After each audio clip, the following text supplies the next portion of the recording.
শুভ সন্ধ্যা দর্শক, আমন্ত্রণ জানাচ্ছি মেহেরপুর প্রতিদিন সংবাদ বিশ্লেষণ অনুষ্ঠানে। আমি মাহবুব চান্দু। আমার আজকে অতিথি যিনি আমার স্টুডিওতে উপস্থিত হয়েছেন, আমাদের মেহেরপুর প্রতিদিনের যুগ্ম সম্পাদক, মেহেরপুরের সিনিয়র সাংবাদিক, যিনি আজকের বিজনেস বাংলাদেশ নামক একটা দৈনিক পত্রিকার জেলা প্রতিনিধি হিসাবে দায়িত্ব পালন করছেন, মোহাম্মদ আল-আমিন ভাই। আল-আমিন ভাইকে নিয়ে আজকে আমার এই সংবাদ বিশ্লেষণ অনুষ্ঠান করব। আপনাদেরকে স্বাগত জানাচ্ছি। আল-আমিন ভাই, আপনাকে স্বাগত জানাচ্ছি আমাদের। ধন্যবাদ মাহবুব চাঁদ ভাই। মেহেরপুর প্রতিদিনের সংবাদ বিশ্লেষণ সংবাদ আমাকে কথা বলার সুযোগ করে দেওয়া যায়, আপনাকে অসংখ্য ধন্যবাদ। সেই সাথে ধন্যবাদ মেহেরপুর প্রতিদিনের প্রকাশক ও সম্পাদককে। জি, আমি প্রথমেই কিছু সংবাদ নিয়ে আলোচনা পড়ব। সংবাদ পড়ে আমি আলোচনায় আসবো। আমার হাতে আছে মেহেরপুর প্রতিদিন। মেহেরপুর প্রতিদিনের প্রধান সংবাদটি করেছে, দুর্বৃত্তরা আমাদের প্রাণে আঘাত করেছে, অতিরিক্ত ডিআইজি বলছেন। এটা হচ্ছে কুষ্টিয়ায় বঙ্গবন্ধুর ভাস্কর্য ভাঙার পর এবার গুলিও চালালো দুর্বৃত্তরা। ডিআইজির একটি বক্তব্য নিয়ে প্রধান সংবাদটি করেছে মেহেরপুর প্রতিদিন। দ্বিতীয় সংবাদটি হচ্ছে, আজ মেহেরপুর ও ঝিনাইদহ মুক্ত দিবস। তারপরে আছে, মেহেরপুরে শুরু হলো করোনা অ্যান্টিজেন টেস্ট, নিরঙ্কুশ বিজয়ে অভিনন্দন বিএনপির। মেহেরপুর জেলা আইনজীবী সমিতির নির্বাচন 2021। বঙ্গবন্ধু ভাস্কর্য ভাঙচুরের প্রতিবাদে কুষ্টিয়ায় শ্রমিক লীগের বিক্ষোভ। কার্পাসডাঙ্গায় ভূমিহীনদের ঘর নির্মাণের উদ্বোধন। বঙ্গবন্ধু ভাস্কর্য ভাঙার প্রতিবাদে কোটচাঁদপুরে বিক্ষোভ। মেহেরপুরে রেড ক্রিসেন্ট ইউনিটের 48তম বার্ষিক সভা। কুষ্টিয়া জেলা যাত্রা উন্নয়ন পরিষদের ত্রিবার্ষিক সম্মেলন। কোটচাঁদপুরে মাস্ক ব্যবহারে ইউনোর অভিযান অব্যাহত আছে।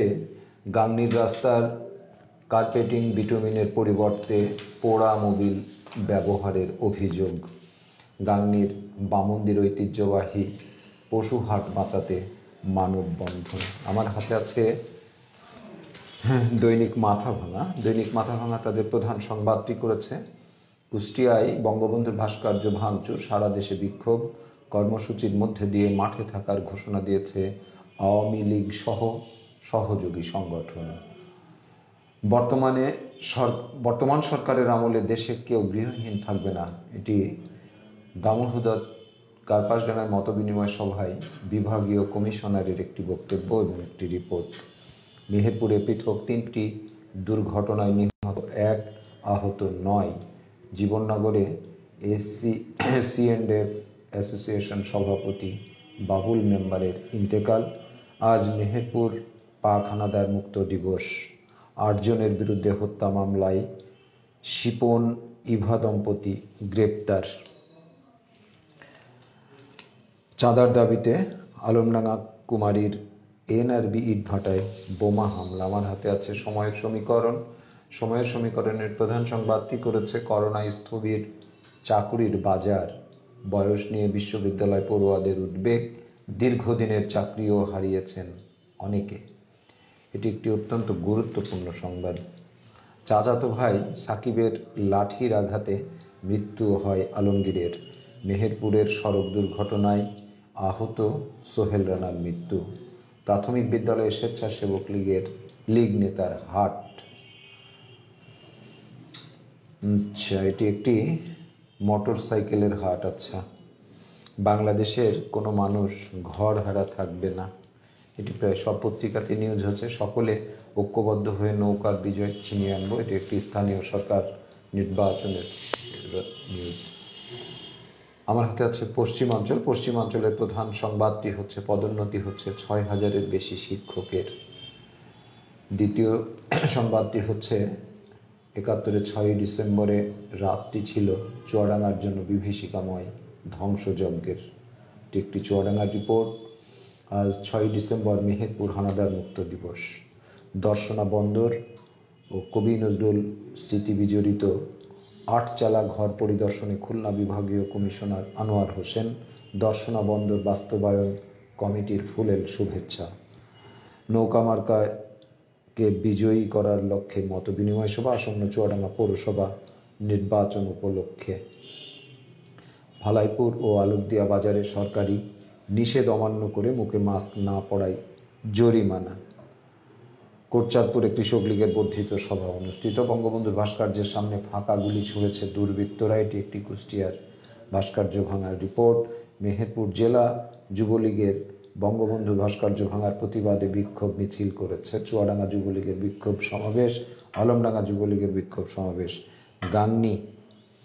গাংনীর চোখতলা ধর্মচাকি রাস্তার কার্পেটিংয়ে বিটুমিনের পরিবর্তে পোড়া মোবিল ব্যবহার করা হচ্ছে, এটা নিয়েও কথা বলবো।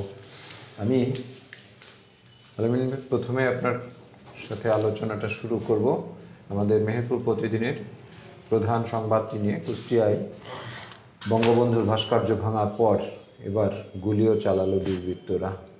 এখন হঠাৎ করে এ ধরনের নতুন একটা উপাদান রাজনীতিতে, টক অফ দ্য কান্ট্রি বলা যায়। সেক্ষেত্রে আমাদের এই পাশের জেলা কুষ্টিয়াকে বাংলাদেশের সাংস্কৃতিক জেলাও বলা হয়। এই জায়গাটাতেই আজকে যারা খুব পরিকল্পিতভাবে একটা ভিন্ন চিন্তা করে বঙ্গবন্ধুর ভাস্কর্যের উপরে আঘাত এনেছে, যারা এদেশের রাজনীতি করছেন, সুস্থ ধারা রাজনীতি করার কথা বলছেন, আমাদের মুক্তিযুদ্ধের অঙ্গীকারের কথা বলছেন, তারা বলছেন এটি বঙ্গবন্ধুর উপরে আক্রমণ না, এটা দেশের উপরে আক্রমণ। কিভাবে ব্যাখ্যা করবেন? আসলে এটা নিয়ে একটা দেশ সংকটের দিকে যাইছে বলে মনে হয়। কারণ হলো যে যারাই ভাঙুক ভাস্কর্যটা, এটা একটা আসলে অমার্জনীয় অপরাধ। এই অমার্জনীয় অপরাধের কারণে সমাজে বিশৃঙ্খলা সৃষ্টি হয়েছে এবং সমাজ অশান্তি, মানে সারা দেশেই এখন এইটা নিয়ে একটা বিরূপ প্রতিক্রিয়া চলছে দুইটা পক্ষের ভিতরে। এক পক্ষে সরকার আর এক পক্ষে ইসলামিক দলগুলো।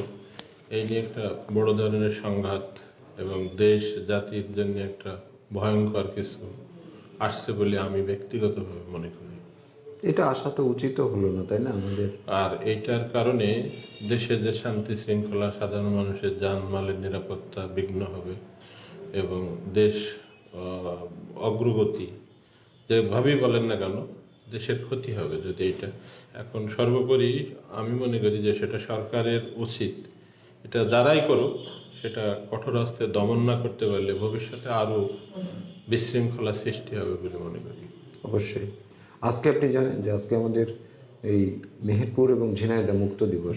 মহান স্বাধীনতা যুদ্ধের পবিত্র ভূমি আমাদের মেহেরপুর, মুজিবনগর। তো এমন একটি সময় ডিসেম্বর মাস, এর মধ্যে একটা ঘটনা ঘটলো যে বঙ্গবন্ধুর মতো একজন অবিসংবাদিত মানুষ, এদেশের অনিবার্য মানুষ, যাকে আপনি বাদ দিয়ে বাংলাদেশের স্বাধীনতা এবং এদেশের আপনি ভাবতেই পারবেন না, আপনি ইতিহাসও লিখতে পারবেন না। সেই ক্ষেত্রে এই ধরনের একটি আচরণ, এটা খুব ভিন্ন সিগন্যাল আর কি, ভিন্ন একটা ভাবনা। তো এটা আপনি ঠিকই বলেছেন যে এটাকে যদি আসলে কঠোর হস্তে দমন না করা যায় তাহলে এর একটা সুবিধাবাদী শ্রেণী তো আছে। ধর্ম হচ্ছে একটা লেবাস। আপনার যেহেতু এটা আমাদের স্বাধীনতা যুদ্ধের যে অঙ্গীকার যে এটা একটা অসাম্প্রদায়িক বাংলাদেশ হবে, আপনি যখন আলোচনা করছেন ভাস্কর্য আর মূর্তি এক কি না, তখন আপনাকে ভাবা উচিত যে এই আলোচনাটাও ঠিক না। তার কারণ এই দেশে তো হিন্দুদেরও বসবাস করতে হবে, তাহলে তাদের তো মূর্তি আছে, বৌদ্ধদের মূর্তি আছে। আপনি তো তাহলে কি সেই মূর্তি ভাঙবেন? তাহলে আমরা রামুর ঘটনা জানি, তাই না? চিটাগাংয়ের কক্সবাজার রামুর ঘটনা জানি। তো এইগুলা ঘটছে, তো এটার একটা স্থায়ী সমাধান আমার মনে হয়। এখানে আমি ব্যক্তিগতভাবে যেটা মনে করি সেটা হচ্ছে তৃতীয় পক্ষ সুবিধা নেওয়ার জন্য কুষ্টিয়ার এই ঘটনাটা ঘটে। খুবই ভালো কথা, এটা মানে তৃতীয় আসলে ভাববার বিষয়। কারণ এইখানে এই ঘটনাটা নেককারজনক ঘটনা। আর এখন বিজয়ের মাস, ডিসেম্বর মাস সামনে, আমাদের বিজয় দিবস। সেই সময় দেশটাকে এক অশান্তির জনপথে দিকে ঠেলে দেওয়ার জন্য একটা পক্ষ কাজ করছে বলে মনে হয়। এক ধরনের উস্কানি, উস্কানি, তাই না? যে এটা উস্কানি, মানে উস্কি দেওয়ার জন্য চেষ্টা করছে। আচ্ছা, আমরা মেহেরপুরের করোনা নিয়ে একটু কথা বলবো। সারা বাংলাদেশের করোনার যে অবস্থা সে তুলনায় আমাদের মেহেরপুরের যে করোনা, এবং আপনি জানেন গতকালকে বাংলাদেশের 10টি জেলায় র্যাপিড অ্যান্টিজেন পরীক্ষাটা শুরু হয়েছে। আচ্ছা, তার মধ্যে মেহেরপুরও একটা জেলা। জি জি, এই 10টা জেলায় পাইলট প্রকল্প ফার্স্ট এটা শুরু হয়েছে। আচ্ছা সেক্ষেত্রে মেহেরপুর তার মধ্যে একটা। গতকালকেও 3টা অ্যান্টিজেন পরীক্ষা ছিল মেহেরপুরে, 3টাই ছিল নেগেটিভ। আচ্ছা, আজকেও 3টা পরীক্ষা হয়েছে অ্যান্টিজেন পরীক্ষা আমাদের।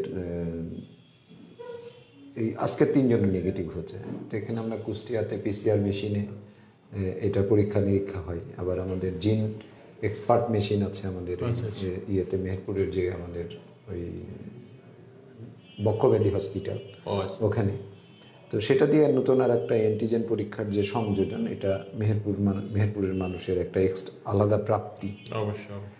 তো এই প্রাপ্তি এবং সামগ্রিকভাবে আমাদের ইয়েরা যেভাবে মানুষ যেভাবে এই যে মাস্ক ছাড়া চলছে, আবার জরিমানাও করছে, ফুটবল মাঠে খেলাও দেখছে, বা হাট বাজারে সে ধরনের দূরত্ব বজায়ও থাকছে না। না, মেহেরপুরে যদিও আজকে 13টা রেজাল্ট এসছে, 13টার মধ্যে 13টায় নেগেটিভ। আপনার এ পর্যন্ত আপনার আপনি যদি বাংলাদেশের চিত্র ধরেন, আজকেও 35 জন মারা গেছে। আবার বিশেষজ্ঞরা সতর্কতা কথা বলছে যে দ্বিতীয় ঢেউয়ের প্রস্তুতি নেন, অবস্থা খারাপ হবে। আমার মেহেরপুরে এ যাবৎ পর্যন্ত যে পরিসংখ্যানটা, আজকে 13টা ফলের কথা বললাম, সবকটা নেগেটিভ এসছে। এ পর্যন্ত আমাদের যখন সেই এপ্রিলের থেকে যখন পরীক্ষা নিরীক্ষা শুরু হলো, তখন এপ্রিলের থেকেই আমরা 5105টা পরীক্ষা করিয়েছি মেহেরপুরে। জি জি, আর আমাদের ফলাফল এসছে 4982টি। এর মধ্যে আমাদের মেহেরপুরে 16 জন মানুষ মৃত্যুবরণ করেছেন এবং ইয়েতে সুস্থ হয়েছেন, 16 জন মৃত্যুবরণ করেছেন এবং মোট আক্রান্ত হয়েছেন 726 জন। এই 726 জনের মধ্যে 16 জন মৃত্যুবরণ করেছেন, এর মধ্যে সুস্থ হয়েছেন 635 জন, এখান থেকে ট্রান্সফার হয়েছেন 58 জন। সব মিলিয়ে মেহেরপুরের এই করোনা কিভাবে দেখছেন আপনি? সব মিলিয়ে আপনার করোনার যে প্রেক্ষাপট মেহেরপুরে, জি, সারা বাংলাদেশের অবস্থা তো আছে, মেহেরপুরের অবস্থা আমি যেটা মনে করি সেটা হচ্ছে আগামীতে আরো খারাপ হবে বলে। কারণ হলো যে আপনার ফুটবল টুর্নামেন্ট চলছে, ক্রিকেট টুর্নামেন্ট চলছে, বিশেষ করে বাজারগুলোতে কোনো দূরত্ব বজায় নেই, মাস্ক ব্যবহার করার সংখ্যা খুবই কম। এখানে স্থানীয়ভাবে যদি প্রশাসন সক্রিয় না হয় তাহলে আমাদের মেহেরপুরবাসীর জন্য দুঃসংবাদ। এটা প্রশাসন কি ট্যাকেল করতে পারবে? শুধু প্রশাসন ট্যাকেল করতে পারবে না, কিন্তু প্রশাসনের যে এটা আছে, প্রশাসন যদি আপনার সক্রিয় হয়, সাধারণ মানুষকে উদ্বুদ্ধ করে, এটা তো বিভিন্নভাবে উদ্বুদ্ধ করা যায়, মাইকিং করি, সেমিনার করি, বা আপনার বিভিন্নভাবে এতে মাস্ক বিতরণ করছে বিভিন্ন প্রতিষ্ঠান, কিন্তু আসলে ব্যবহার নেই। আপনি দেখেন অনেকেরই আছে মাস্ক পকেটে আছে কিন্তু মুখে নেই। রাইট। বাজারে আপনি গেলে দেখবেন যে মনে হয় না যে এই দেশে করোনা মহামারী চলছে, কোথাও এরকম নেই। আপনার হাজার হাজার মানুষ আপনার টুর্নামেন্টে উপস্থিতি, যেখানে দূরত্ব বজায়, করোনার কালীন অবস্থায় যে দূরত্ব বজায় সেটা কোনো বালাই নেই।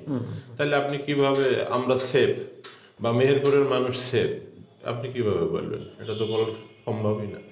গত 2 দিন আগে আমাদের এই মেহেরপুর প্রতিদিন পত্রিকাতে একটা রিপোর্ট হলো, ওই সরজমিনে মানে সাধারণ মানুষরা করোনা নিয়ে কিভাবে ভাবছে, তারা কেন মাস্ক পরছে না, এগুলো নিয়ে যখন রিপোর্ট করে, সাংবাদিক যখন জিজ্ঞাসা করছে আপনার মুখে মাস্ক নাই কেন, সে বলছে তাহলে মাস্কটা কিনে দেন, দিয়ে তারপরে প্রশ্ন করেন। হ্যাঁ, ও আমাকে হবে না, আল্লাহ সবাইকে করোনা দেয় না। এই যে ধরনের এই কথাবার্তাগুলা, এগুলোর আসলে জবাব কি?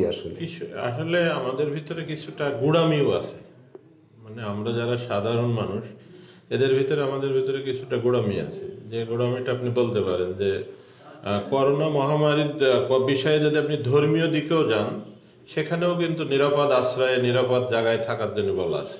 রাইট। তাহলে আপনি কেন মানে আপনি কোন বাহাদুর যে আপনি মাস্ক ব্যবহার করবেন না, নিরাপত্তা বজায় রাখবেন না, দূরত্ব বজায় রাখবেন না, তারপরে করোনা হলে আপনি আবার দোষ দেবেন আল্লাহকে, সরকারকে, মানে বিভিন্ন ভাবে দোষারোপ করি আমরা, যেটা আসলে তো এটা ঠিক না। কারণ আমি যদি আমার বিষয়টা আমার আর বাঙালি, আমরা, আপনি আমার সাথে একমত হবেন, বাঙালিরা নিজের ভালোও বোঝে না।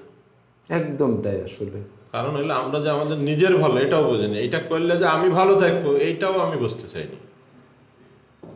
এইখানে হয়েছে সবচেয়ে বড় প্রবলেম। তবে আরেকটা বিষয় হলো আপনি যেটা বললেন যে প্রশাসন একক পারবে না, কিন্তু প্রশাসন এখানে চাপ প্রয়োগ করতে হবে। প্রশাসনিক যে ভূমিকা, এটা যদি দুর্বল হয় তাহলে আমরা তো এমনি মানতে চাইনি, সেটাই। কিন্তু প্রশাসন যদি আরো শক্ত না হয়, হার্ড অবস্থায় না আসে, তাহলে তো আপনার আরোই দুর্বল হয়ে যাবে। বর্তমান যে অবস্থা চলছে তাতে আসলে খুব একটা ভালো অবস্থা। অথচ দেখেন এই মানুষগুলো যখন অন্য অসুখ হচ্ছে তখন কি তারা ওষুধ খাচ্ছে না? হ্যাঁ হ্যাঁ, তখন কি তারা সতর্কতার সাথে চলাফেরা করছে না? অবশ্যই অবশ্যই। কিন্তু করোনাকে কেন্দ্র করে না, এগুলো হবে না, মানে অন্য অসুখ তাহলে আল্লাহ দেয় না, যেটা মহামারী, মানে সারা পৃথিবী, যেখানে আপনার উন্নত দেশ যারা প্রায় 15 লক্ষ মানুষ মারা গেছে, যারা সারা পৃথিবীতে যারা বলে এক বাক্যে বলে তারা সম্পূর্ণ নিরাপদ, তাদের 100% স্বাস্থ্য ব্যবস্থা আছে, কিন্তু তারা আজকে ভেঙে পড়েছে। হ্যাঁ, কিন্তু আমাদের অবস্থা তো খবরই নেই। আপনি পাশের রাষ্ট্রের কথা দেখেন, আমাদের ভারতের কথা, পশ্চিমবাংলার কথা, একই ধরনের আবহাওয়ার মধ্যে বসবাস করি আমরা। আমাদের খাদ্য অভ্যাস, আমাদের জলবায়ু সবই এক। সেখানকার অবস্থাও ভয়ঙ্কর অনেক। কিন্তু যে কোনো কারণে আমরা যদি আসলে যতটুকু নিরাপত্তায় আছি, এটুকু যদি না থাকে তাহলে খুব দুঃখজনক হবে যে আমরা সুযোগ পেয়েও কাজে লাগালাম। অবশ্যই জনগণের ব্যাপারে সতর্ক হওয়া উচিত। কার্পাসডাঙ্গায় ভূমিহীনদের ঘর নির্মাণের উদ্বোধন, আমার এই নিউজগুলো প্রায় কয়েকটা পত্রিকাতেই আছে। এই ঘর নির্মাণ যাদের ভূমিহীন যারা, আপনি জানেন যে সামাজিক নিরাপত্তা বেষ্টনীর ক্ষেত্রে গভর্নমেন্টের যে সমস্ত কর্মসূচি, তার মধ্যে এটাও একটা কর্মসূচি যে জমি আছে ঘর নাই, বা ভূমিহীন যারা তাদেরকে ঘর নির্মাণ করে দেওয়া। এই ধরনের নিরাপত্তা বেষ্টনীর ক্ষেত্রে যে কর্মসূচি, সেগুলো বাস্তবায়নের ক্ষেত্রে কিন্তু আমরা বিভিন্ন সময় দেখি যে ব্যত্যয় ঘটছে। যে প্রকৃত অর্থে যার ঘর নাই, সে ঘর না পেয়ে যার জমি আছে সে ঘর পেয়েছে। এই ধরনের বিত্তশালী পরিবারের আমি আপনার সাথে এই বিষয়ে একমত। কারণ হলো এই ঘর বন্টনের ক্ষেত্রে জি, সেখানে রাজনৈতিক মুক্ত না, রাজনৈতিক প্রভাব মুক্ত না, এবং জনপ্রতিনিধি যারা, যে ওয়ার্ড, যে পৌরসভা এই ঘর বন্টনের পাইছে, সেখানে আপনার নিরপেক্ষ দৃষ্টিকোণ থেকে যদি আপনি বিচার করেন তাহলে নিরপেক্ষভাবে বন্টন হয়েছে না। এটা আমি আমার সরজমিনের এবং আমি আমার গাংনী উপজেলার মানে বললাম, অবস্থা বললাম। এটা নিয়ে তো রিপোর্টও হয়েছে। কারণ হলো এখানে দেখা হয় সে কোন দল করে, সে কোন গোত্রের মানুষ, সে মেম্বারের আত্মীয় কিনা, চেয়ারম্যানের আত্মীয় কিনা, ভোট দেওয়ার সময় চেয়ারম্যান মেম্বারকে ভোট দিয়েছে কিনা, অনেক কিছু বিবেচনা করা হয়, তারপর একটা মানুষ ঘর পায়। কিন্তু যেখানে সরকারের উদ্দেশ্য ভালো, সরকার যে উদ্দেশ্য নিচ্ছে এটা মহৎ উদ্দেশ্য, কিন্তু বাস্তবায়নের ক্ষেত্রে যারা জড়িত তাদের উদ্দেশ্য ভালো না। সেটাই, এই ধরনের প্রান্তিক মানুষের কাছে রাজনীতির তাই না? এখানে আপনার দেখা গেল যে আপনি ওই ওয়ার্ডের কাউন্সিলর বা ওই ওয়ার্ডের মেম্বার, আপনি ভোট দেওয়ার সময় তাকে ভোট দিয়েছেন কিনা সেইটা না। তাই বলছি যে এটা হয়তো কাউন্সিলর বা চেয়ারম্যান, মেয়র, তাদের কাছে গুরুত্ব থাকতে পারে রাজনীতির, কিন্তু একটা যার ঘর নাই সে তো রাজনীতির এই সমস্ত দোলাচল বোঝে না, এই সমস্ত ফেকড়া বোঝে না। এটা তো আসলে মানে তাদের আপনার থাকার জায়গা নেই, 3 বেলা পেট পুরি খাইতে পায় না, এইসব বিষয়গুলো নিয়ে তাদের থাকে। কিন্তু নিরপেক্ষভাবে, তবে সরকারের কাছে আমরা আশা করি যে এই ঘর বন্টনের ক্ষেত্রে আরো নিরপেক্ষতা বজায় রাখা উচিত। রাইট, আমরা আসবো ইয়েতে। আপনি জানেন এই একটা সময় আমাদের এই যে আমরা সামাজিক অস্থিরতার কথা বলি, আমি এই নিউজটার দিকে আপনাকে দৃষ্টি আকর্ষণ করব। যাত্রা উন্নয়ন পরিষদের ত্রিবার্ষিক সম্মেলন আমরা আমাদের সময়তেই দেখলাম যে কালচারাল ওরিয়েন্টেড শিল্প সংস্কৃতির যে চর্চা, একটা সময় যাত্রা হতো, জি জি, গ্রামীণ পালা গান হতো, বিভিন্ন ধরনের। তো সেগুলো কিন্তু এখন আর চোখে পড়ে না। না, তো এইগুলো যে চোখে পড়ছে না, যাত্রা নাই, পালা গান নাই, তারপরে সেই অন্যান্য যে কালচারাল যে যে অনুষ্ঠানাদিগুলো, আমরা অনেক সময় ইদানিংকালে শুধু আনুষ্ঠানিকতা দেখি, পয়লা বৈশাখ। তো এইগুলো না থাকার কারণে আমাদের সামাজিকভাবে যে একটা অস্থিরতা কাজ করছে, যুব সমাজের যে একটা অবক্ষয়, তারা মাদক সেবন করছে, তারা মোবাইলে আসক্ত হচ্ছে। তো এই যে এগুলা হচ্ছে না গ্রামীণ জনপদে, শহর আর গ্রামের মধ্যে সেই ধরনের ছেলে মেয়েদের মধ্যে তেমন কোনো পার্থক্য লক্ষ্য করা যাচ্ছে না, সবাই মনে হচ্ছে ফাস্ট হয়ে গেছে, কিন্তু সমাজের যে অস্থিরতা সেইটা কিন্তু বেড়েই গেছে। কিভাবে দেখেন এটাকে আপনি? আসলে সুষ্ঠু বিনোদন চর্চা নেই এক কথায়। আরেকটা কথা যদি বলি, সে কথাটা কতখানি হবে, আমাদের পার্শ্ববর্তী রাষ্ট্র জি, ভারত, আমরা ইন্টারনেট চালাই, আপনি সবাই দেখি, তারা সিনেমাগুলোকে যেভাবে ফেসবুকের এতে আপলোড করে দিয়েছে, এতে আমাদের দেশের যে এই যে আপনি যাত্রা বলেন, পালাগান বলেন, এইগুলার থেকে যুব সমাজ মানে যারা ওই আপনারই বিনোদন প্রেমিক, এরা মুখ ফিরিয়ে নিয়েছে। আরেকটা জিনিস হলো যে এখানে ওই বিভিন্ন ধরনের ওখানে অশ্লীল কিছুও আছে, যেগুলো দেখার কারণে এরা বিভিন্নভাবে আপনার বিপদগামী হয়েছে। সুষ্ঠু যে বিনোদন আগে ছিল, আগে মানুষ রাতের পর রাত যাত্রাপালা দেখেছে, রাতের পর রাত আপনার পালা গান শুনেছে, কিন্তু সেইটা এখন আর নেই। এই আপনার আকাশ সংস্কৃতি কারণে অনেকখানি আপনার যুব সমাজ, শুধু যুব সমাজই বলবো না, সাধারণ মানুষ ক্ষতিগ্রস্ত হয়েছে। রাইট। করোনা স্থবির চাকরির বাজার, আপনি জানেন যে আমাদের যে সমস্ত বাংলাদেশের মানুষ যারা প্রবাসে বিভিন্ন চাকরি বাকরি করতেন, বড় অংশের ইয়েতে করোনাকালীন এই সময়ে অনেকে ফিরে এসছেন, চাকরি হারিয়েছেন। আমাদের দেশের বাজারেও চাকরির বাজার কমে গেছে, এবং যারা এখনো চাকরি করছেন তাদের বেতন কাঠামো কমে গেছে।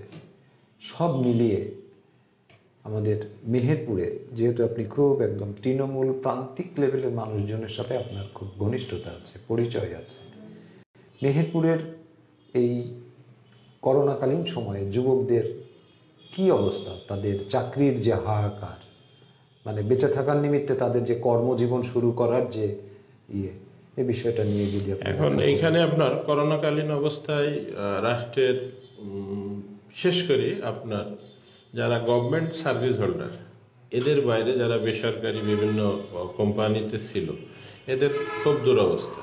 অনেক কোম্পানি বন্ধ হয়ে গেছে, অনেক কোম্পানি আপনার কর্মচারী ছাঁটাই করেছে, যার কারণে এখন বর্তমানে শিক্ষিত বেকার হয়ে গেছে অনেক বেশি। আর এই কারণে অনেকে আপনার ওই যে আপনার অটো চালাইছে, অনেকে আপনার চায়ের দোকানে কাজ করছে। আজকেই বিকেল বেলায় একটা ছেলে আপনার অনার্স 3rd ইয়ারে, সে আমাকে বলছে যে আমি একটা চায়ের দোকান দেব আমার ওই বাজারে। আচ্ছা, অনার্স 3rd ইয়ারে পড়ে? অনার্স 3rd ইয়ারে বলছে যে দীর্ঘদিন লেখাপড়াও বন্ধ, আবার কোনো কর্মও নেই, এখন বাড়িতে বসে থাকি। এবং আমার জানা মতে এরকমও আছে যে কুষ্টিয়া গভর্নমেন্ট কলেজের একজন ছাত্র অনার্স আপনার 4th ইয়ারে ফাইনাল পরীক্ষা দিয়েছে, মনে হয় সম্ভবত প্র্যাকটিক্যাল বাদ আছে, সেই ছেলে এখন ডে লেবারের কাজ করে, দিনমজুরের কাজ করে। আচ্ছা, ভাবা যায়। ক্রাইসিস হলো আপনার করোনা মহামারী, এই কারণে তাকে রাস্তায় নামতে হয়েছে। তা না হলে করোনা মহামারীর আগে সে লেখাপড়া করেছে, পাশাপাশি টিউশনি করেছে, একটা কোম্পানিতে চাকরি করেছে, খণ্ডকালীন সময় করে সে জীবন জীবিকা নির্বাহ করেছে, পাশাপাশি লেখাপড়াও চালিয়ে গেছে। কিন্তু বর্তমানে আপনার বেকার হওয়ার কারণে লেখাপড়াও বন্ধ, কর্মজীবনও হয়ে গেছে। টিউশনিটাও করতে পারছে না, হয়তো টিউশনও কোনো করতে কিন্ডারগার্টেনে চাকরি করতো, সেটাও তাও করতে সেটাও পারছে পারছে না। না। এখন আগে টিউশনি করি তো অনেকে জীবন জীবিকা নির্বাহ হ্যাঁ, করতো, পড়াশোনা করেছে সব, পাশাপাশি টিউশনি করেছে। মাসে 2-3টা টিউশনি করলে দেখা গেল যে তার লেখাপড়ার খরচটা হয়ে গেছে। কিন্তু সেটাও এখন নেই, সেটাও বন্ধ হয়ে গেছে করোনা মহামারীর কারণে। এই কারণে মানুষ আসলে শিক্ষিত বেকার বাড়ি গেছে। একদম তাই, ঠিকই বলছেন। যে বুঝতে পারছেন, শিক্ষিত কিছু মানুষ আছে যারা না পারে হাত পাততে, না পারে আপনার ওই লেবারের কাজ করতে যাইতে, এরা আপনার আজকে এদের জন্য সবচেয়ে বড় দুর্বিষহ জীবনযাপন করছে এরা। রাইট।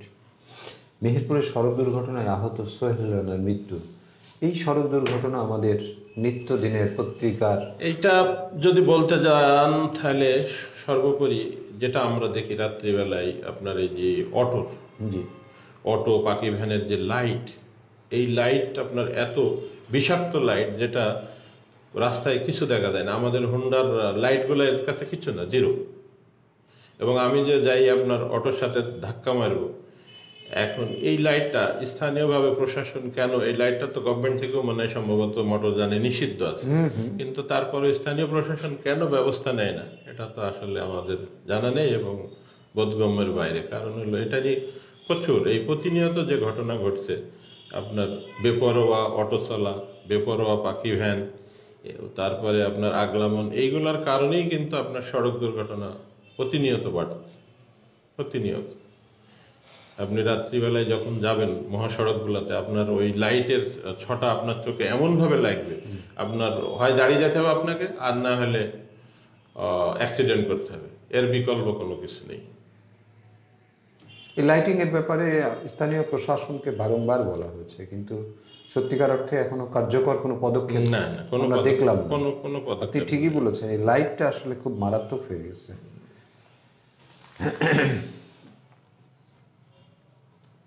আমি আরেকটা নিউজের দিকে আপনাকে একটু আলোকপাত করতে বলবো। গাংনীর রাস্তায় কার্পেটিংয়ে বিটুমিনের পরিবর্তে পোড়া মোবিলের ব্যবহার। জি। এমনি আমাদের নির্মাণ সামগ্রী নিয়ে, ঠিকাদারদের নির্মাণ সামগ্রী নিয়ে নানান কথা আছে, নানান কিছু।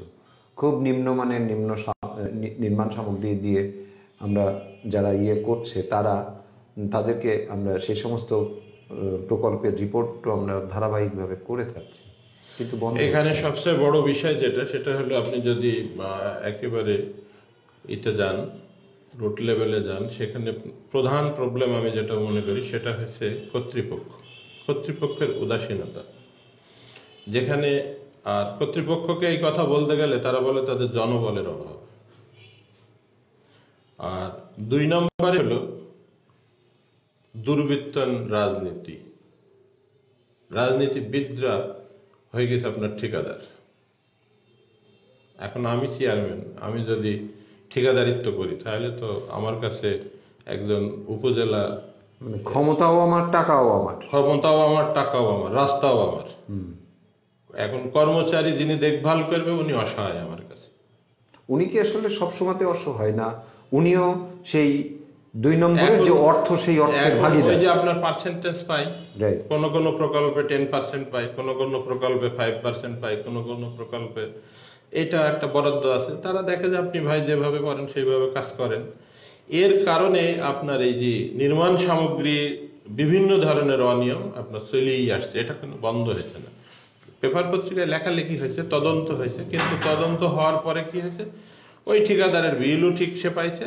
মাঝখান থেকে আমরা যেটা করছি, যদি আমি একটু ঘুরি বলি, অন্য ভাষায় বলি, পাটির লেজ কাটি পাঠার ভালো করে দিছি আমরা। বুঝতে পারছেন কাহিনীটা হইলে এই জায়গায় যে নিউজটা হওয়ার কারণে এই নিউজের পরে আপনার হচ্ছে এক্সচেঞ্জ যাবে, তদন্ত করবে, উপজেলা পর্যায়ের ইঞ্জিনিয়ারকে বলবে যে আপনি এটা কেন করলেন, এটা দেখেন, তদন্ত করেন, অমুক করেন, বিভিন্ন হাবিজাবি তদন্তের নামে এদিক ওদিক করি আপনার দেখা গেল যে কম্প্রোমাইজ হবে, পার্সেন্টেজে যায়। পার্সেন্টেজ 10 থাকলে বাড়ি যাবে, আরো 5% অ্যাড হবে। এই অবস্থা চলছে, যার কারণে আমরা সাধারণ মানুষ, এদেশের জনগণ আপনার সুবিধা থেকে বঞ্চিত হয়েছে। একদম তাই। আমরা অবশ্যই সংশ্লিষ্ট বিভাগের ব্যাপারে নজরদারি করবেন এবং এখান থেকে আমাদের প্রতিটা কাজের মানের দিকে লক্ষ্য রাখবেন। আমি আসবো এই ইয়েতে, পাশাপাশি একটা নিউজ, গাংনীর বামন্দির ঐতিহ্যবাহী পশু হাট বাঁচাতে মানববন্ধন। আমাদের মেহেরপুর জেলার সবচেয়ে গুরুত্বপূর্ণ এবং ঐতিহ্যবাহী হাট হচ্ছে আমাদের বামন্দির ঐতিহ্যবাহী এই হাট, গরুর হাট। অনেক পুরাতন, প্রায় 200 বছর মনে হয় বয়স চলছে। কিন্তু এই হাটটা নষ্ট করার মূলে একসময় মেহেরপুর জেলার কিছু রাজনৈতিক নেতা আচ্ছা, এই হাটটা নষ্ট হওয়ার মূল কারণ হচ্ছে আপনার বাইরের জেলার থেকে, পার্শ্ববর্তী জেলার থেকে আপনার হাট মালিক ভাড়া করে নিয়ে এসে সেখানে পার্সেন্টেজের কারণে তাকে সেখানে বসানোর পরে সে যখন বিপুল অঙ্কের অর্থ ওইখান থেকে পাওয়ায় তার একটা আলাদা লালসা সৃষ্টি হয়। সেই লালসার কারণে পরবর্তী টাইমে গাংনী উপজেলার কোনো ব্যক্তি এই হাট নিতে গেলে সে পার্শ্ববর্তী জেলাতে আবার হাট স্থাপন করে। এখানে শুরু হয়ে যায় আপনার হাট নিয়ে একটা বিশৃঙ্খলা, যার কারণে বামন্দির হাটটা সেই পুরাতন হাট, তার যে ঐতিহ্য ছিল সেটাকে হারাতে বসেছে। এবং এটা নিয়ে তো আপনার সর্বোচ্চ আদালত পর্যন্ত মামলাও গড়িয়েছিল। যে মামলা হয়েছিল সেই মামলার পরে ইয়েতে এটার কি পরিমাণ টাকা বার্ষিক হয়, 50 লাখ 40 থেকে, আচ্ছা এই যে এর আগে সরকারি রাজস্ব ফাঁকি দিয়ে মাত্র 40 থেকে 50 লাখ টাকায় পশুর হাট সিন্ডিকেটের মাধ্যমে ইজারা গ্রহণ করতেন কুষ্টিয়া মিরপুরের প্রভাবশালী কামাল হোসেন। জি জি, আপনি যে কথাটা বলছিলেন, তো 40-50 লাখ টাকা মাত্র দিয়ে বাৎসরিক, কিন্তু ওই হাটটার ক্যারেক্টারটা তো, ভলিউমটা তো অনেক বড়, অনেক অনেক মানে এখানে আপনার বর্তমান যে রেটে হাট এবার সেল হয়েছে সেই রেট ছাড়া 50% মনে করতে পারেন আগে যেটা সেল হতো। আচ্ছা, এবং এই সেলটা করার কারণে একটা সিন্ডিকেট কাজ করতো, সেই সিন্ডিকেট সেখান থেকে পার্সেন্টেজ খেত। পরবর্তী টাইমে যখন ওই সিন্ডিকেট ভেঙে গেল কোনো রাজনৈতিক কারণে, তখন আপনার কামাল আর হাট পাইল না। কামাল তখন আপনার যাই পার্শ্ববর্তী জেলার একটা জায়গাতে হাট বসাইল। ওই হাটটা তো একটা নিষেধাজ্ঞাও আছে। যে নিষেধাজ্ঞা থাকার পরও তো চলছে, সেখানে তো বন্ধ নেই। ওই হাট খলিশাকুন্ডি ছাড়িয়ে গিয়ে ওই হাটটা কি চলছে? চলছে, কিন্তু ওই হাট তো নিষেধাজ্ঞা ছিল হাইকোর্টের।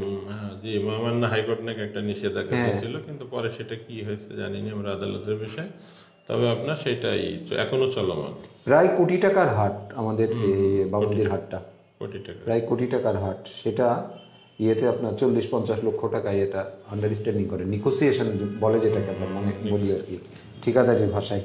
জি জি, মেহেরপুরের ইটভাটা মালিক সমিতির নির্বাচন, সব পেশাজীবী সংগঠনগুলা শক্তিশালী হচ্ছে।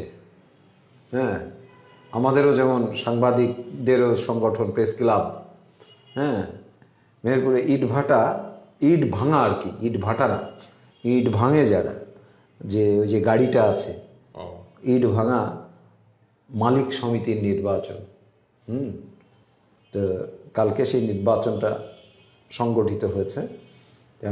আমি আসলে এটার দিকে দৃষ্টি দিচ্ছি একটাই কারণে, যে সকল পেশার মানুষ ইন্ডিভিজুয়াল সংগঠন করছে। এটার পিছনে আসলে কারণ কি? এক ধরনের নিরাপত্তাহীনতাকে কেন্দ্র করে। এখানে আপনার যে উদ্দেশ্য যেটা, সেটা হচ্ছে যে তারা সাধারণ মানুষ যারা ভুক্তভোগী, যারা তাদের কাছ থেকে সুবিধা পাবে, তাদেরকে শোষণ করা এবং নির্যাতন করা দলবদ্ধভাবে সহজ হয়। রাইট। আমি একা আপনার 5 জন লোককে তো কন্ট্রোল করতে পারবো না, কিন্তু যখন 5 জন লোক একসাথে একজন লোককে কন্ট্রোল করতে পারবে। এইখানে মূল উদ্দেশ্য এটা, এই সংগঠনগুলো আপনার এই উদ্দেশ্য, এবং বিভিন্ন ক্রাইসিস তারা তৈরি করে বিভিন্ন সময়। সেটাই। চিকিৎসার জন্য সহায়তা করলেন ডিসি এসপি।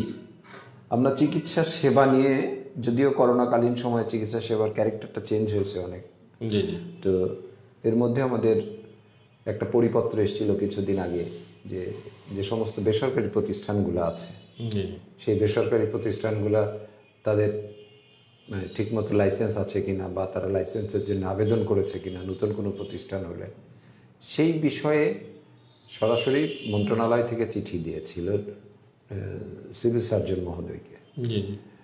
আমরা অনেক সময় দেখি যে মাতৃমৃত্যু বা শিশু মৃত্যুকে কেন্দ্র করে অনেক ক্লিনিকের বিরুদ্ধে অভিযোগ থাকে বেসরকারি প্রতিষ্ঠানে, সেগুলোর জন্য একটা তদন্ত কমিটি হয়। সেই তদন্ত কমিটি কোনোদিন রিপোর্ট দিল কিনা, তার বিরুদ্ধে ব্যবস্থা নিল কিনা, আমরা কোনোদিনই দেখিনি। এইভাবে চলছে স্বাস্থ্য খাত। মাত্র 22 জন ডাক্তার আছে মেহেরপুর সরকারি হসপিটালে।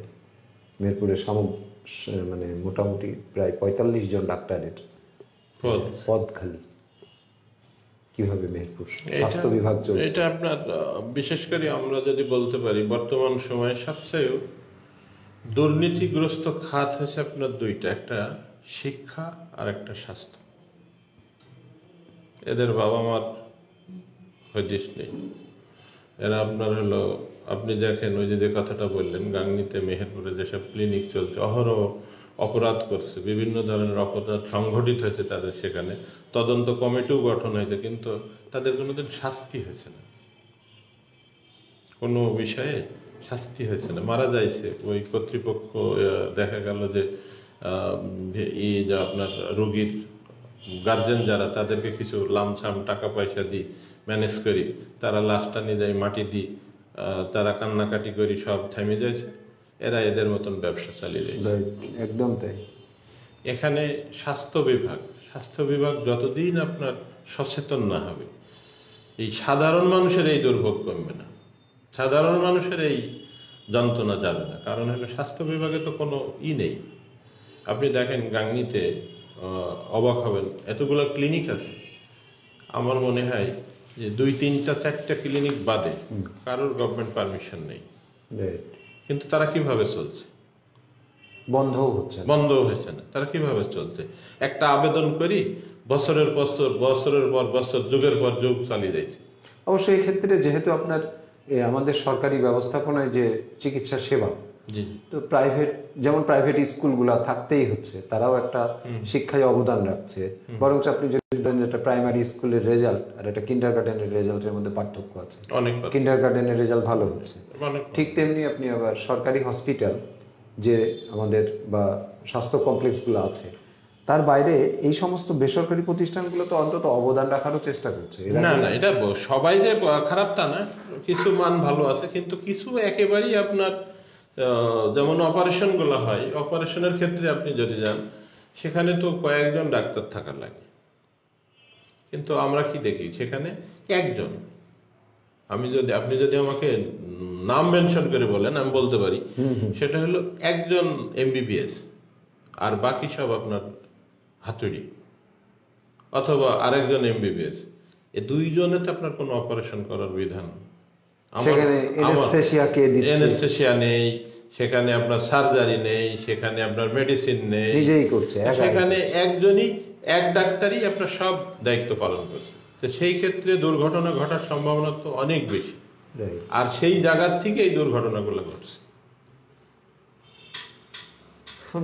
আসলে আমাদের এটার শক্তিশালী তদারকি ছাড়া আসলে কিভাবে এগুলাকে কন্ট্রোল করবো? যেখানে যায়, যে অবস্থায়, যে ডিপার্টমেন্টে আপনি হাত দেবেন। আর একটা বিষয় আছে, আপনি দেখেন যে আমাদের দেশে লক্ষ লক্ষ শিক্ষিত বেকার, কিন্তু অনেকে সব দপ্তরই আপনার জনবলের অভাব। যেখানে দরকার 8 জন, সেখানে আছে 3 জন। রাইট। তো তাহলে এইখানে এই জনবলের অভাবের কারণে কি হয়েছে? একদিকে জনগণ ক্ষতিগ্রস্ত হয়েছে, জনগণের প্রাণহানি হয়েছে, কিন্তু সর্বোপরি আপনি যদি হিসাব করেন, সব মিলিয়ে জনগণই ক্ষতিগ্রস্ত হয়েছে। টাকা যাইছে জনগণের, জীবন যাইছে জনগণের, দুর্ভোগ ভোগ করতে হয়েছে জনগণকে। সর্বোপরি সব দিকে বিবেচনা করলে জনগণই সবকিছু। আমি এই নিউজটার দিকে একটু কথা বলবো। গাংনী পৌর নির্বাচনে আওয়ামী লীগের প্রার্থী বাছাই সম্পন্ন। আপনি জানেন যে করোনা কালের মধ্যেই আমাদের এই স্থানীয় সরকার কাঠামোর নির্বাচন হচ্ছে। গাংনী পৌরসভার নির্বাচনে দ্বিতীয় তফসিল ঘোষণা করা হচ্ছে এবং 16ই জানুয়ারি সেখানে নির্বাচন। তো গাংনী পৌর নির্বাচনের আপনার অবজারভেশনটা যদি বলেন। পৌর নির্বাচনে আপনার বিশেষ করে আওয়ামী লীগ থেকে বেশ কয়েকজন ক্যান্ডিডেট আছে, বিএনপিরও কয়েকজন আছে। সেখানে আপনার হলো বিএনপিতে একজন ক্যান্ডিডেট বিভিন্ন গণসংযোগ করছে। তা সর্বোপরি যেটা বিষয়টা হলো যে নির্বাচনটা যদি আপনার একটা কথা বলা যায়, সেটা হলো যদি নিরপেক্ষ হয়, তাহলে সেখানেই কিন্তু জনগণ নিরপেক্ষ মত প্রকাশ করতে পারে। তো এখন জনগণের ভিতরে যে আশঙ্কা আছে, আমি সবাই জানি, সেটা হলো যে সাধারণ ভোটারদের ভিতরে একটা আশঙ্কা আছে। কিছু ভোটারদের ভিতরে আপনার একেবারে সম্পূর্ণ ভোটার না, কিছু ভোটারদের ভিতরে আশঙ্কা আছে যে আমরা আদৌ কি ভোট দিতে যেতে পারবো, ভোট দিতে পারবো কিনা, ভোট সেন্টারে যাইতে পারবো কিনা। অনেকের আশা আছে যে, অনেকের ধারণা করছে যে রাতের আধারে আমাদের ভোট মারি নেওয়া হবে। এখন যদি স্বচ্ছ এবং নিরপেক্ষ নির্বাচন হয়, সেই ক্ষেত্রে আপনার জনপ্রতিনিধি নির্বাচন সঠিক সম্ভব। এখন এইটা যদি না হয়, তাহলে সেই ক্ষেত্রে তো আসলে জনগণের ইচ্ছা আছে যে একজন ভালো লোককে তাদের জনপ্রতিনিধি হিসাবে দেখবে, কিন্তু পারবে না। আওয়ামী লীগের যে সমস্ত প্রার্থীরা মানে নমিনেশন তুলেছে বা চেষ্টা করছে তাদের পার্টি থেকে নমিনেটেড হওয়ার, তো কেউ কি আছে এমন যে আসলে নমিনেশন না পেলে সে নির্বাচন করবে, এই ধরনের কোনো প্রার্থী? এখন এইভাবে আপনার বলতে গেলে আমরা যেটা শুনছি, সেটা বর্তমান মেয়র যিনি, উনি নমিনেশন পাবে না, এটা মোটামুটি নিশ্চিত। উনি করবে নাকি শুনলাম, আপনার স্বতন্ত্র ইলেকশন করবে। তাছাড়া যদিও উনি তো আওয়ামী লীগের নমিনেশন নিয়ে তো উনি পাশও করেননি, মেয়রও হননি, গতবার স্বতন্ত্র ছিল। আর বাকি যারা আওয়ামী লীগের আছে, তারা হয়তো এখন অনেকেই মাঠে আছে, কিন্তু নমিনেশন পেপার পাওয়ার পরে হয়তো অনেকেই থাকবে না। সেটা আপনার ওই সময় বলে দেবে আসলে কি হবে, বাস্তবতাটা কোন দিকে যাবে। একটা বৃহৎ দল আপনার বিএনপির কি অবস্থা ওখানে? বিএনপির ওখানে আপনার ক্যান্ডিডেট কয়েকজন গণসংযোগ করছে। তার ভিতরে একজনকে আমরা খুব বেশি দেখছি, সেটা হচ্ছে বাবলু, যার নাম আসাদুল ইসলাম বাবলু, মানে উনি গণসংযোগ করছে এবং তার অবস্থান ভালো, সে বলছে। এখন সেটাও নির্বাচন হলে আপনার মনোনয়নপত্র সাবমিট হলে, জমা দেওয়ার পরে বোঝা যাবে যে আসলে বাস্তবতাটা কোথায় যাই দাঁড়াবে। বিভিন্ন জায়গায় সমাবেশ হচ্ছে আমাদের এই ডিসেম্বর মাসের নানান কর্মসূচি। সেই কর্মসূচির ধারাবাহিকতায় আপনি জানেন আমাদের মেহেরপুরেও এই মুজিব জন্ম শতবার্ষিকী উপলক্ষে জেলা প্রশাসন কর্তৃক একটা মুজিব শতঘণ্টা চর্চা, শতঘণ্টা মুজিব চর্চা, এটা নিয়ে একটা যে প্রোগ্রাম, এটা অবশ্যই আমরা এই মুজিবনগর মেহেরপুরের মানুষ হিসাবে একটা ভিন্ন মাত্রার এই অনুষ্ঠানটাও অনেক একটা ভিন্নধর্মী অনুষ্ঠান হিসাবে ইতিমধ্যেই মানুষের কাছে একটা জায়গা করে নিয়েছে এবং বাংলাদেশের বিভিন্ন ধরনের মানে এই লাইনের, বিশেষ করে মুক্তিযোদ্ধা বা সরকারের দায়িত্বপ্রাপ্ত সেই ধরনের মানুষগুলো অংশগ্রহণ করেছেন জুমের মাধ্যমে। আপনি নিশ্চয়ই দেখেছেন। কিভাবে কি মনে করেন এই? আসলে বিশেষ করে বিজয় দিবসের মাস, আর আমরা মেহেরপুর জেলার মানুষ, মুজিবনগর এদেশের প্রথম রাজধানী, অস্থায়ী রাজধানী, যেখানে মুজিবনগর আপনার সরকার গঠন হয়েছিল। সেই হিসাবে আসলে স্বাধীনতা, বিজয় দিবস, এগুলা তো মেহেরপুরের মানুষ হিসেবে আমরা আলাদাভাবে উপভোগ করি। সেই ক্ষেত্রে মেহেরপুরে যেটা আপনার বিভিন্ন সময় আমাদের রাষ্ট্রের বিভিন্ন গুরুত্বপূর্ণ ব্যক্তিরা এই প্রোগ্রামে অংশগ্রহণ করছে, সেটা মেহেরপুরবাসীর জন্য আমরা তো একটা আমাদের গর্বের বিষয় আমি মনে করি। সেটাই সর্বোপরি আমাদের মুজিবনগর খ্যাত মেহেরপুর, যার কারণে মেহেরপুরকে সারা বাংলাদেশেরই মানুষই আলাদাভাবে একটু গুরুত্ব দেয়, মানে আলাদা চোখে দেখে। সেই ক্ষেত্রে আমরা আসলে মেহেরপুরবাসীকে ধন্যই মনে করি আমরা। সেটাই। আর এখানে আমাদের অনুষ্ঠানের সময় একদমই শেষ হয়ে গেছে। জি জি। আজকে অন্যান্য কিছু আলোচনা ছিল, তারপরেও যতটা সম্ভব আমরা এই আলোচনাগুলো করলাম। আপনাকে আবারও আমন্ত্রণ জানাবো আমাদের স্টুডিওতে। অনেক ভালো থাকবেন। আপনাকেও অসংখ্য ধন্যবাদ। সেই সাথে মেহেরপুর প্রতিদিনের সংবাদ বিশ্লেষণ অনুষ্ঠান আপনার মাধ্যমে দেশবাসী, শুধু দেশবাসী না, সারা পৃথিবীর মানুষ যেটা জানা এবং বুঝতে পারছে, এজন্য আপনাকে অসংখ্য ধন্যবাদ। অনেক ধন্যবাদ। সুপ্রিয় দর্শক, কথা বলছিলাম মেহেরপুরের সিনিয়র সাংবাদিক জনাব আলামিন ভাইয়ের সাথে। করোনা মহামারীর সময় আপনারা সবাই জানেন যে অন্তত বাড়ির বাইরে যখন আসবেন মাস্কটা সাথে নিয়ে আসেন, ভুল করেন না। তার কারণ আপনার স্বাস্থ্যের সুরক্ষা আপনাকেই নিতে হবে। শুধু তাই না, অন্যের স্বাস্থ্যের দিকে আপনাকে অবশ্যই নজরও দিতে হবে, যে আপনার কারণে যেন আরেকজনের স্বাস্থ্যের কোনো ক্ষতি না হয়, সে যেন কোনো আপনাকে কেন্দ্র করে আক্রান্ত না হয়, বা আপনি কারোর কাছ থেকে যেন আক্রান্ত না হন। সকলেই সতর্ক থাকুন, মাস্ক পরুন। ভালো থাকবেন। শুভরাত্রি।